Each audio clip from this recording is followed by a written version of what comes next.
నమస్కారం దుర్గా కుమార్ గారు. నమస్కారం సుధాకర్ గారు.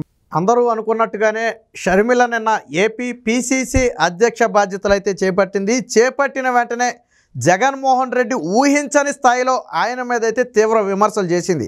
అసలు ఎయిర్పోర్ట్ నుంచే విమర్శలు అయితే స్టార్ట్ చేసిందని మనం చెప్పుకోవచ్చు, కారులో నుంచే. సో ఈ పరిణామాలు వైసీపీని ఇబ్బందికి గురి చేసే అవకాశం ఉందా? మరి ఇప్పుడు షర్మిలను జగన్మోహన్ రెడ్డి ఏ విధంగా ఎదుర్కొంటాడు? ఇది కష్టమైన విషయమే సుధాకర్ గారు. ఎందుకంటే ఇదివరకటి నుంచి అంటే బయట వాళ్ళతో వచ్చే విమర్శలు వేరు. ఇప్పుడు స్వయంగా రక్తం పంచు పుట్టిన ఒక చెల్లి, గతంలో తను ముఖ్యమంత్రి అవడానికి చాలా కీలక పాత్ర వహించిన మనిషి ఆమె. తర్వాత ఈ తెలంగాణలో కూడా ఒక రాజకీయ ఉద్దండునే ఢీకొంది. ఆమె నిన్న చెప్పింది, నేను నిన్నేంటి ఒక పెద్ద నీకన్నా పెద్ద నియంత్రణ ఢీకొని ఓడించి వచ్చాను, నువ్వు ఒక లెక్క ఏంటి అనే కాడ మాట్లాడింది ఆమె. నేను అన్ని నియోజకవర్గాల్లో తిరిగి ప్రజా వ్యతిరేకత సృష్టించాను అతని మీద. కాబట్టి అక్కడ కాంగ్రెస్ గెలుపులో నాకు అంత పాత్ర ఉండబట్టికే నాకు ఏఐసిసి వాళ్ళు నన్ను గుర్తించి గౌరవించి ఈ బాధ్యతలు కూడా అప్పచెప్పారు. చాలామంది అనుకుంటున్నారు షర్మిల గారికి ఇక్కడేం పని అని. నే పుట్టింది జమ్మలమడుగు, పెరిగింది జమ్మలమడుగు. తర్వాత నేను పెళ్లి వివాహం అయింది అక్కడ, అది వేరే మాట. ఇది నాకు పుట్టిల్లు, అది అత్తవారిల్లు. కాబట్టి ఈ రెండు బాధ్యతలు నెరవేర్చాల్సిన పరిస్థితి వాళ్ళు నాకు ఉంది. రాజశేఖర రెడ్డి గారు తనయ్యగా కుమార్తెగా రాజశేఖర రెడ్డి గారు చనిపోయే నాటికి మిగిలిపోయిన ఏకైక కోరిక ఒకటి ఉంది. అది రాహుల్ గాంధీ గారిని ప్రధానిగా చేయాలని ఆయన ఫస్ట్ ప్రతిపాదించింది ఆయనే, అందుకోసం కృషి చేసింది కూడా ఆయనే. తర్వాత కాంగ్రెస్ని కేంద్రంలో అధికారంలో తీసుకురావడంలో కూడా కీలక పాత్ర వహించాడని ప్రధానమంత్రి మాజీ ప్రధాని మన్మోహన్ సింగ్ గారు కూడా రాజశేఖర రెడ్డి గారి పాత్రను శ్లాఘించారు. అలాంటి ఆయన కుమార్తెని నేను ఆ బాధ్యతలు నెరవేర్చడానికి, ఇక్కడ జరుగుతున్న దుష్పరిపాలనని అరికట్టడానికి నేను వచ్చాను. గతంలో జగన్మోహన్ రెడ్డి కూడా రాహుల్ గాంధీని ప్రధానిగా చూడాలన్నది నా కోరిక అని చెప్పి ఏదో మాట్లాడాడు ఒకసారి. ఎవరు? జగన్మోహన్ అన్నాడు. అది మర్చిపోయాడు ఆయన. ఇప్పుడు వాళ్ళని నేను ఆ కుటుంబాన్ని గౌరవించాలి, మా నాన్న ఆశయాలు నెరవేర్చాలి. తర్వాత మా నాన్నని చూసి ఈయన్ని అధికారంలోకి తెస్తే జగన్మోహన్ రెడ్డి ఇక్కడ చాలా దుష్పరిపాలన జరుగుతుంది, ఇక్కడ ప్రజలను కూడా ఆదుకోవాల్సిన బాధ్యత నాకుంది. ప్రభుత్వాన్ని ఏ విధంగా నడపకూడదో ఆ విధంగా నడుపుతున్నాడు ఈయన. దోసుకోవటం దాచుకోవటం డైరెక్ట్ చెప్పేసింది. 3 లక్షల కోట్ల అప్పు నుంచి 10 లక్షల కోట్ల అప్పుకి తీసుకెళ్ళాడు. జరిగిన అభివృద్ధి మాత్రం ఎక్కడా ఏం లేదు. 3 రాజధానులు అన్నాడు, ఉన్న రాజధాని కూడా పోగొట్టాడు. అసలు వాళ్ళ రాజధాని ఏదంటే చెప్పుకోలేని దీన పరిస్థితికి ఆంధ్రప్రదేశ్ ప్రజలు వెళ్ళిపోయారు. ప్రజల మీద దాష్టికం ఎక్కువైపోయింది, మరీ దళితుల మీద ఎక్కువైంది. తర్వాత ఆయన ఒక క్రిస్టియన్ అయ్యుండి, క్రిస్టియన్స్ అంటే ఒక నైతికంగా కొన్ని సిద్ధాంతాలు ఉంటాయి సుధాకర్ గారు. అన్యాయాన్ని వాళ్ళు ఖచ్చితంగా ఖండించాలి, ధర్మంగా ఉండాలి. అసలు నిజమైన బైబిల్ ఫాలోయర్ అంటే అది. ఆమె ఆ దృష్టితో ఏమందంటే, మణిపూర్లో క్రైస్తవులు ఓచుకోత కోసేస్తే క్రిస్టియన్ అయ్యుండి ఇంత అన్యాయాన్ని ఖండించలేని పరిస్థితిలో ఉన్నాడు ఆయన. అందులో బీజేపీకి దగ్గరగా ఉండి అంటకాగుతున్న మనిషి ఎందుకు ఖండించలేదు? అసలు అసలు అతను క్రిస్టియన్ అని చెప్పుకోవడానికి కూడా సిగ్గుచేటు. నా అన్నని కూడా నేను చూడండి, జగన్ రెడ్డి అంటుంది, అసలు అన్నా గిన్నా అనే మాట కూడా లేదు. తర్వాత అనేక కార్పొరేషన్ల ద్వారా కూడా అప్పులు తీసుకొచ్చారు. ఈ అప్పులు కాకుండా అనేక పేమెంట్లు, చెల్లింపులు కూడా ఉన్నాయి, బాకీలు. ఇవన్నీ కలిపితే కూడా ఇంకా పెరిగే అవకాశం కూడా ఉంది. కాబట్టి అసలు ఈయన చేస్తున్న ఏది కూడా పరిపాలనకు సంబంధించి కానీ, తర్వాత ప్రజల్ని ట్రీట్ చేస్తున్న విధానం కూడా చాలా అభ్యంతరకరంగా ఉంది. ప్రతి వాళ్ళ మీద దాష్టికమేను, ఈ వర్గం ఆ వర్గం అని ఏం లేదు. ప్రజల మీద వ్యతిరేకత. ఈయన ఎన్నుకొంది మాత్రం రాజశేఖర రెడ్డి గారి ఫేస్ వాల్యూ మీదను. మేమందరం కూడా అదే ఉద్దేశం మీద చేశాము. ఇవాళ నేను చేసిన దానికి పశ్చాత్తాపడుతున్నాను. నేను చేసినాను ఇక్కడే కాదు, అసలు ఆమె బయలుదేరి ఇక్కడ తండ్రి సమాధి దగ్గర ఇడుపులపాయలో ప్రతిజ్ఞ తీసుకున్న దగ్గర నుంచి కూడా, ఆయన ఆశీర్వాదం తీసుకున్నప్పటి నుంచి కూడా ఆమె కుండ పగలగొట్టినట్టు మాట్లాడుతుందండి, ఏ అంశం మీద అయినా సరే.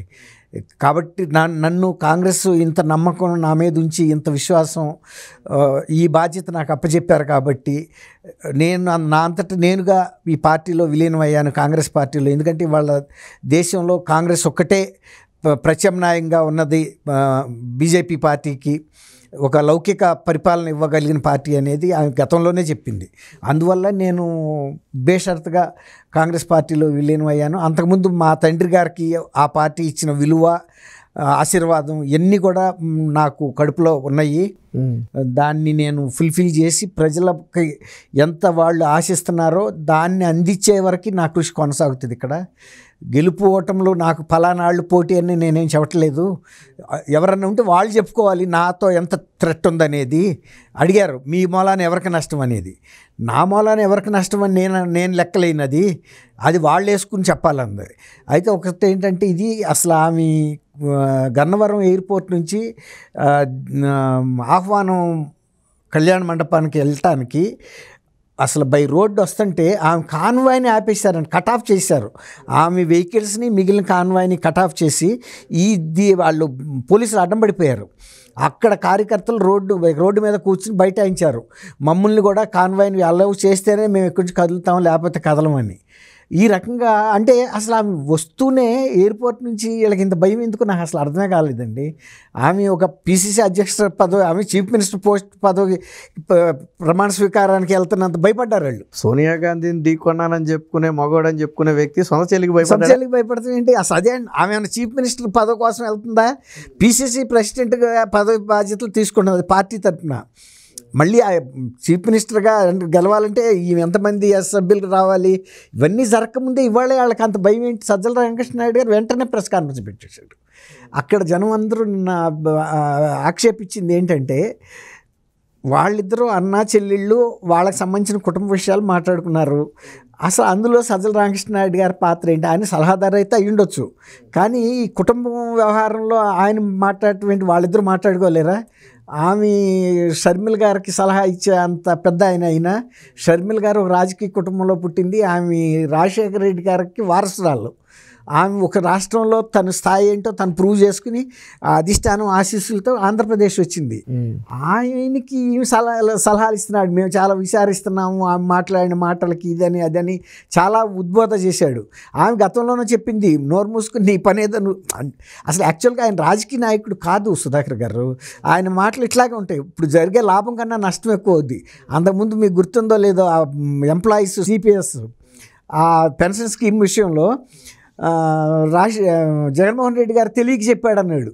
టకమ్మని చెప్పాడు. అసలు ఆయన విలువే ఉంటుందండి. ముఖ్యమంత్రిగా ఉన్న వ్యక్తికి ఆయన ఇచ్చిన హామీ గురించి తెలియకుండా ఆయన సభలో, అది ఎంప్లాయీస్ పర్మనెంట్గా ఉండే సెటప్, అది గవర్నమెంట్ ఎంప్లాయీస్ వాళ్ళు ఎంతో ఆశపడ్డారు. అది ఆయన తెలిసే చెబుతున్నాడు. వితిన్ 1 వీక్లో నేను రావటం ఆలస్యం, మీరు 1 వీక్ లోపల నా దగ్గరికి రండి, ఫైల్ మీద సంతకం పెట్టి మీకు ఇచ్చేస్తానన్నాడు. వాళ్ళు నమ్మారు. ఆయన అంత నిశాన్ అయితే కాదు కదండి. కానీ ఇప్పుడు ఈయన రామకృష్ణారెడ్డి గారు చెప్పేది ఆయన ఒక నిశాన్ అన్న లెవెల్లో చెబుతున్నాడు. ఆయనకి తెలీదు, ఏదో చెప్తాడు, అవన్నీ పట్టించుకోకూడదు అన్నట్టుగా చెబుతున్నాడు. నిన్న బాణం అన్నదాని గురించి కూడా ఏదో గట్టిగానే ఇచ్చింది. ఆయన అంటాడు ఈమె చంద్రబాబు వదిలిన ఆఖరి బాణం అంటున్నాడు.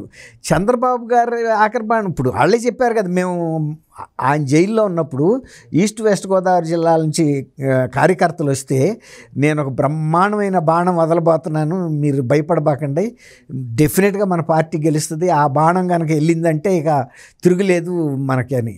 ఏం బాణం ఏంటి, అసలు ఏం వదలబోతున్నారు, ఏం వ్యూహం అనుకున్నారంటే వీళ్ళు అడిగారంట ఆయన. ఏంటంటే అసలు ఆ బాణం ఏంటంటే ఎవరో కాదు, మా షర్మిలను మా అమ్మను ఇద్దరిని వదులుతాను, వాళ్ళని కనుక వదిలేశానంటే సెంటిమెంటల్గా దెబ్బకు మన పార్టీ గెలిచేస్తుంది, నేను ఇక్కడ జైల్లో ఉన్నా, మీరేం సంకొద్దని. కరెక్టే, ఆయన అది అంచనా కరెక్టే. ఆ బాణాలే పనిచేసినాయి. అప్పుడేమో మా బాణం అని వాళ్ళు గర్వంగా చెప్పుకుని, ఆమె కూడా నా అన్న వదిలిన బాణాన్ని అని చెప్పింది. నేను చీఫ్ మినిస్టర్ అవుతానని ఆమె చెప్పుకోలే, మన చీఫ్ మినిస్టర్ అవ్వాలి, నా అన్న వదిలిన బాణాన్ని. వాళ్ళు అదే చెప్పారు, మా షర్మిల మా బాణం అని. ఇవాళ సడన్గా చంద్రబాబు గారి బాణం అనేటప్పటికి వాళ్ళ కుటుంబ విలువ ఏమన్నా ఉంటుందండి? ఇప్పుడు రాజశేఖర రెడ్డి గారి కుటుంబంకి ఇంతో అంతో విలువ ఉంది, ఆయన ఫేస్ వాల్యూ వాళ్ళకి కూడా ఉంది. అట్లాంటి కుటుంబంలో వ్యక్తి చంద్రబాబు నాయుడు గారు ఆ కుటుంబంలోకి వెళ్ళి కుటుంబ రాజకీయాలు అక్కడ నడుపుతున్నాడంటే వాళ్ళే బలహీనపరుచుకున్నట్టు. అది చాలామంది బాధపడ్డారు. రాజశేఖర్ రెడ్డి వైఎస్ఆర్సీపీ కార్యకర్తలు కూడా ఈ స్టేట్మెంట్ తప్పు, దీని మూలన మా పార్టీకే నష్టం జరుగుతుంది అనేది చెప్తున్నారు. తర్వాత మహిళలు కూడా నిన్న ఆయన మాట్లాడిన తీరు షర్మిల గారిని కించపరుస్తూ చాలా హర్ట్ అయ్యారు. అసలు ఈయనేంటి షర్మిల గారు, ఈయన పేమెంట్ కోసం ఉన్న వ్యక్తి అండి. షర్మిల గారు రాజశేఖర్ రెడ్డి గారి ఆశయాల కోసం, లేకపోతే ఒక జాతీయ పార్టీ ఆశయాలని నమ్మి పార్టీలో చేరి మీరు ఒక రాష్ట్రంలో తన అసైన్మెంట్ పూర్తి చేసుకుని రెండో రాష్ట్రంలో కూడా వచ్చిందంటే అది సోనియా గాంధీ గారి ఆశీస్సులు, రాహుల్ గాంధీ, ప్రియాంక ఖార్గే అని చెప్పించుతుంది కదా, వీళ్ళందరి ఆశీస్సులతోనే నేను వచ్చాను, వాళ్ళు ఈయన దుష్పరిపాలన ఎండగట్టమని చెప్పబట్టి నేను వాళ్ళు వచ్చి బాధ్యత తీసుకున్నా అని చెబుతుంటే, రెండో పక్క నీ చంద్రబాబుని తీసుకొస్తాడు ఏంటంటే, చంద్రబాబు గారికి షర్మిలకి ఏం సంబంధం? షర్మిల గారు తెలుగుదేశంలో చేరిందా? తర్వాత ఆమె తెలంగాణలో పార్టీ పెడతానికి వచ్చినప్పుడు అసలు ఆ రోజే వాళ్ళు ప్రివెంట్ చేయాలి కదా, వద్దు నువ్వు వెళ్ళడానికి వీల్లేదు, నువ్వు మన పార్టీలో ఉండాలి, రాజశేఖర్ రెడ్డి గారు బిడ్డవు నువ్వు, ఇప్పుడు ఒకవేళ కనుక ఆయన చీఫ్ మినిస్టర్గా ఉంటే నువ్వు పార్టీ అధ్యక్షురాలుగా ఉండాలని సజ్జలుగా చెప్పాలి కదండి. నిజంగా ఆయనకి ఆ కుటుంబం పట్ల అంత ప్రేమ, ఆయన మాట కనుక ఆ కుటుంబంలో సాగేటట్టు ఉంటే ఖచ్చితంగా చెప్పాలి. చెప్తే అసలు ఇంత పరిస్థితి రాదుగా. ఇప్పుడు వాళ్ళంతటి వాళ్ళు బలహీనపడి నువ్వు ఎందుకు పడ్డావు అంటే నీ కాళ్ళు వణికి నువ్వు పడితే అవతలాడి తోశాడని చెప్పుకోవటం ఎంతవరకు సమంజసం అండి? నీ కాళ్ళలో బలహీనత వచ్చింది, పడిపోతున్నావు, అవతలాడి తోశాడని చెప్పుకుంటే ఇంకా ఏనం అది. ఇప్పుడు అట్లాంటి పరిస్థితిగా ఉంది ఆంధ్రప్రదేశ్లో. ఇవాళ ఒక క్లియర్ పిక్చర్ రాబోతుందండి. జగన్మోహన్ రెడ్డి నిజ రూపం అనేది, అది అంటారు చూడండి, నిజ స్వరూపం అనేది బయటపడబోతుంది. అది షర్మిల గారి రూపంలో.